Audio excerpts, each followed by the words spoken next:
You're watching the film, are you still planning to stick with Daniel Jones this week as the starter? I am.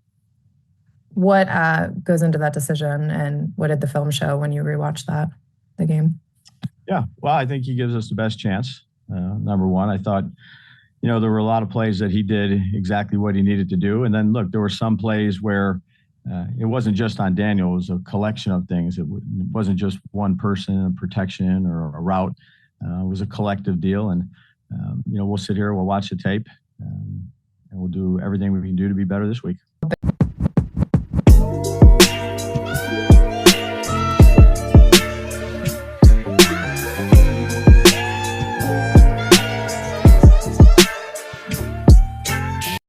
Hello and welcome to Big Dash Knows. Big Dash knows what? That I'm fed up. I am fed up. I am done. I had it up to here. It's the next day, and I'm still just as mad as I was yesterday. Just as mad as I was yesterday.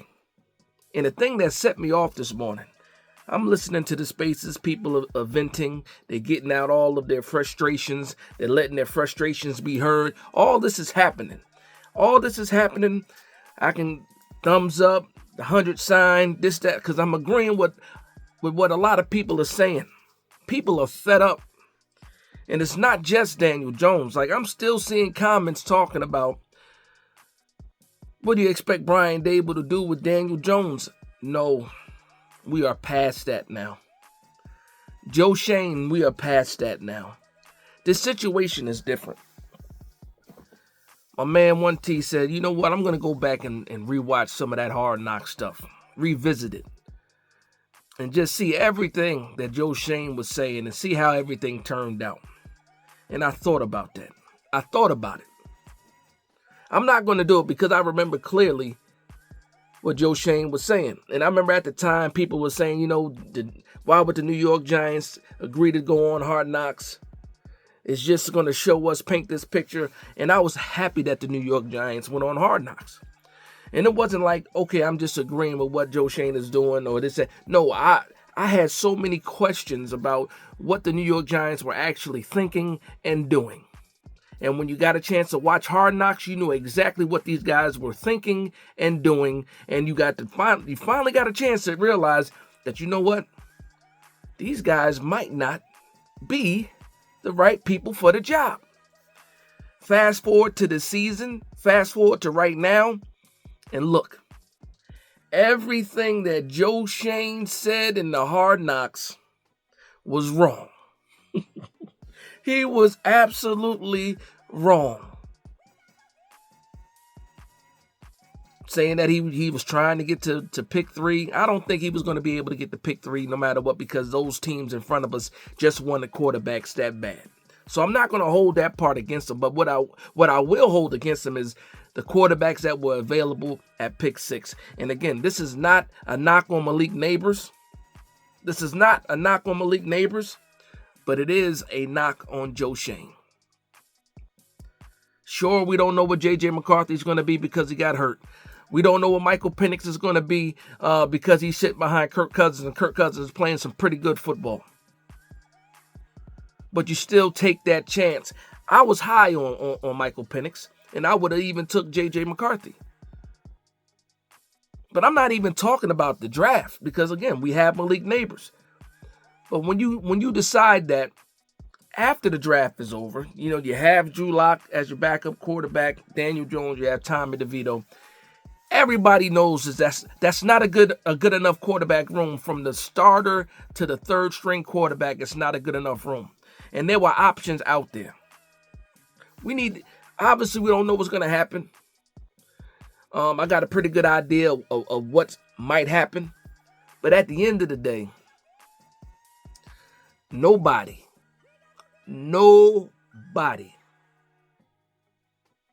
should be safe. Nobody. This is everyone's fault.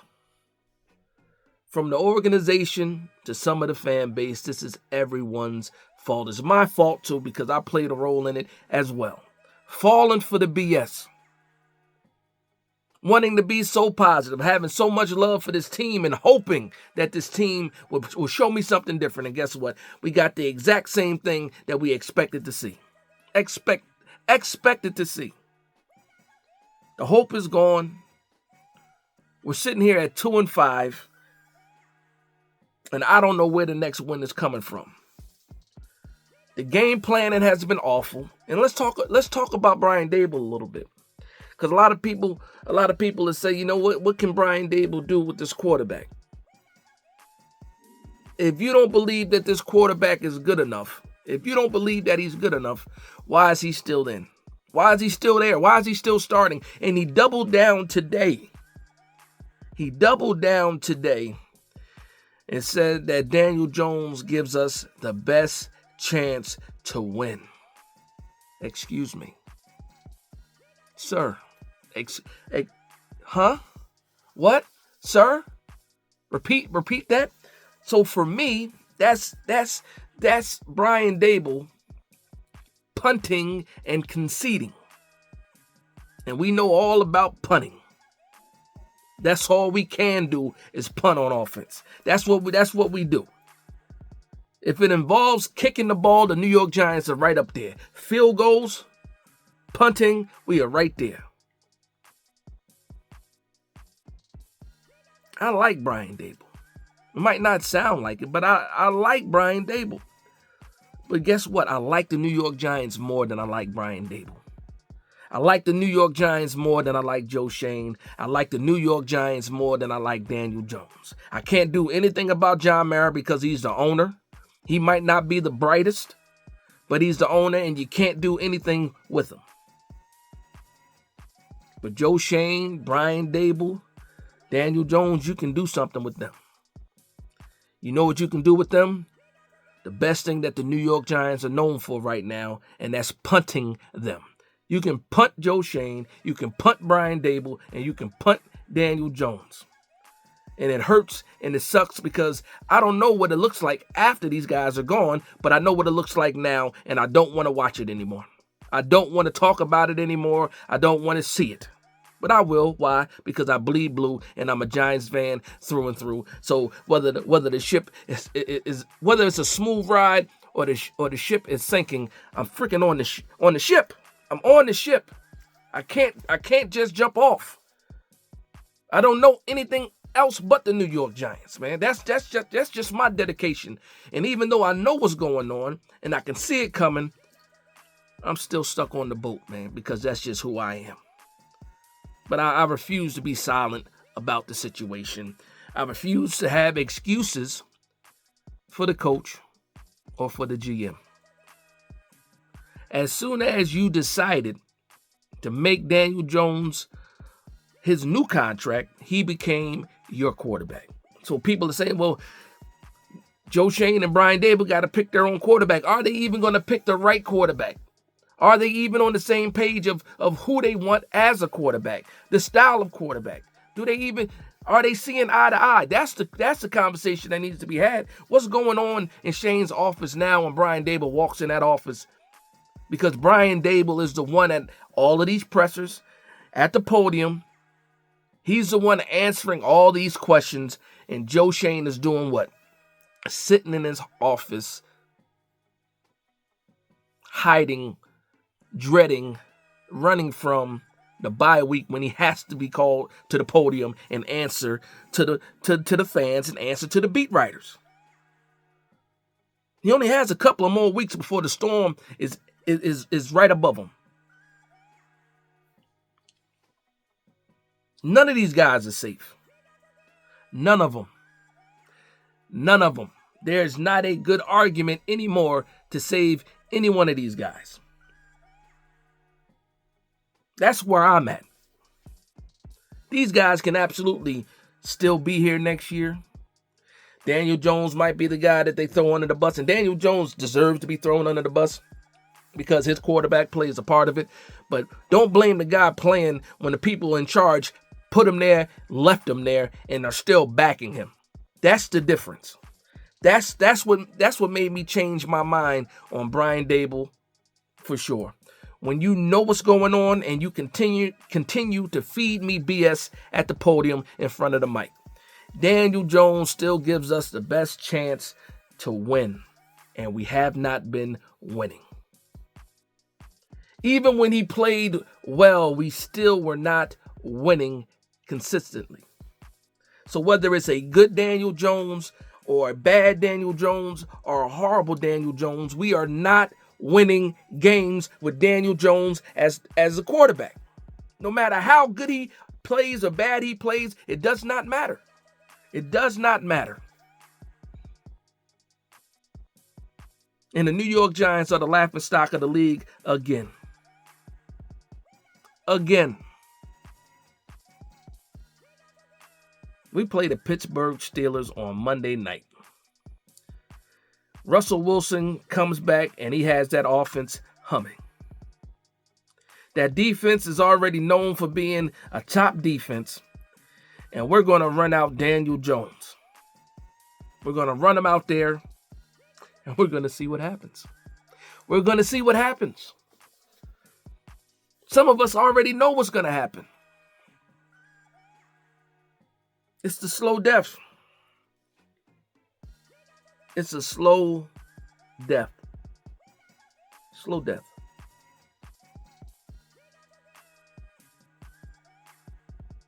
And we all see it coming. And there's nothing that we can do about it. Nothing. Not this year. We can't do anything about it. This year is this year. It is what it is. And as long as the head coach decides to back the quarterback and back his play, he is also a part of the problem. And that's just the Jones situation. I already have issues with the game planning, in-game decision-making, lack of aggressiveness, lack of balls, all of that. All of that. Whether the team is quitting on the coach or the coach is quitting on the team, it all looks the same to me. It all looks the same. And some people still don't believe it can get worse than this. It can absolutely get worse. Guess what? It can always get worse.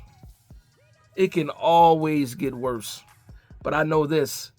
If I'm going to continue to lose, put somebody else there. Put somebody else there. At least let me know that you're as fed up as I'm fed up. Show me that you care. Maybe you don't care. Maybe they don't care.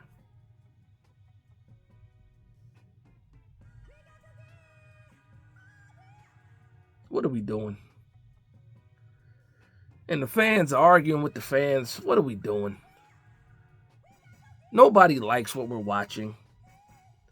The only reason why people are arguing with each other now is because their ego is too big to accept when you're wrong. People were wrong, people were right, accept it, move on. If you were part of the group that were right, fantastic. If you were part of the group that was wrong, guess what? It's not the end of the world.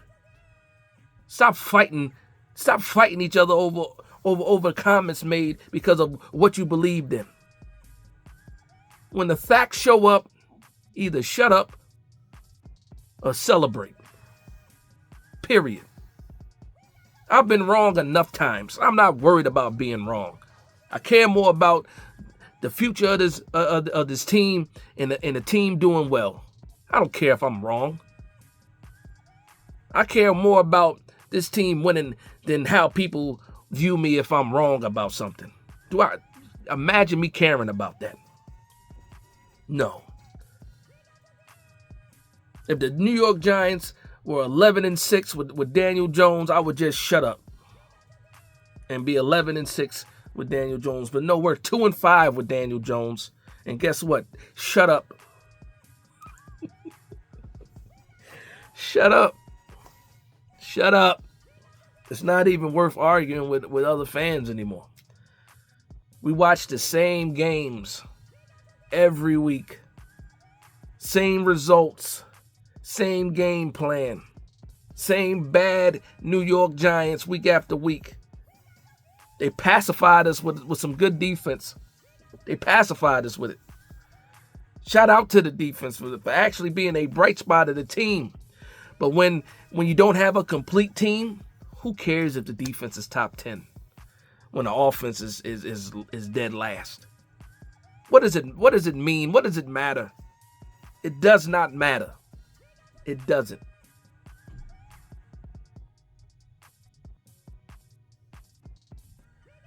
Things have to change. How long will it take for those things to change? I don't know. Who are going to be the people in the building that are responsible for the change? I don't know. Will it be the same regime? I don't know. But I know one thing. Somebody has to answer to this. Because we know. We watched Hard Knocks. We watched these pressers. We seen the coaches, GMs at the podium, owners at the podium being asked questions. And a lot of these answers that we got from the GM, from the owner, from the head coach were wrong.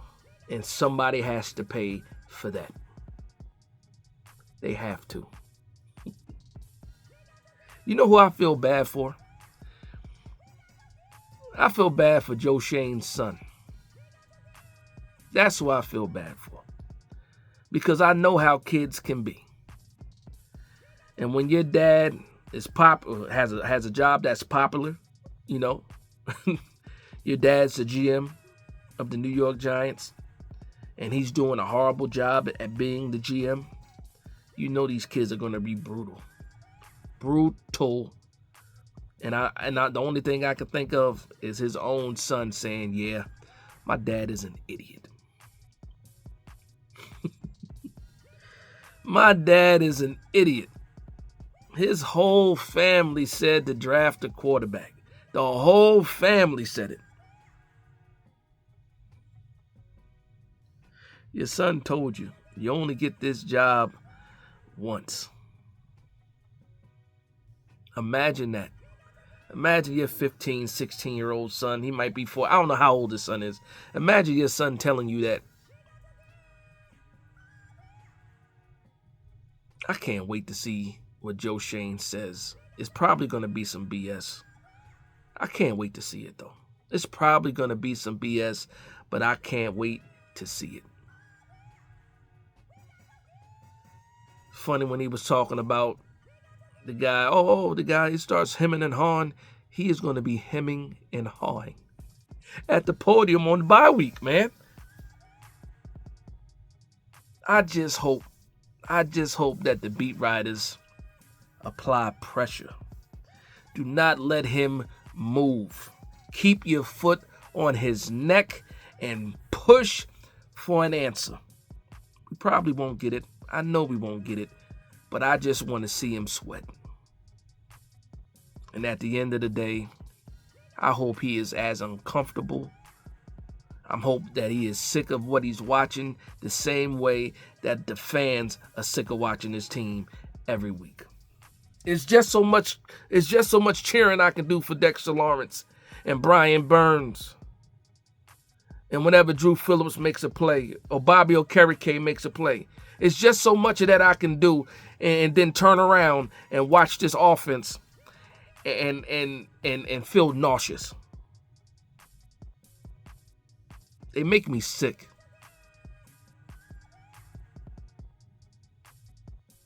And it only hurts as much as it hurts because I love this team. That's why it hurts so much. Because I love the New York Giants.